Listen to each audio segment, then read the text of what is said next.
back into a pond once you've gone through your filter, or even if it's just ornamental, if you haven't actually got fish, is a return from one of these Oase waterfall blades.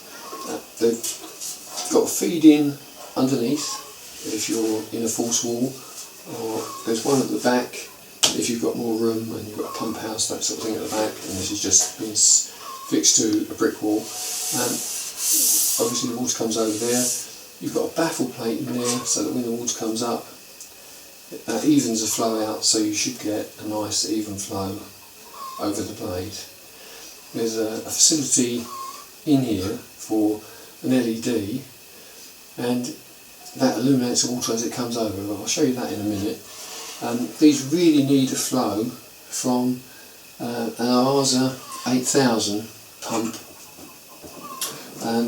to get a good flow of water coming over. Otherwise, if you don't get a good flow, obviously you'll just get a little bit in the middle and it doesn't look quite so nice. I'll just show you all the attachments.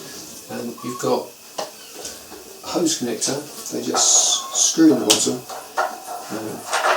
Obviously you'd have a rubber seal on there, and the one you're not using, you would just put the plug into there, and that has a rubber seal on as well, and then that will just seal up, stop the water coming out, whichever way round you're going to have it. So there you go, that's a nice waterfall bait. It's very nicely finished. All the seams are welded and they're stainless steel,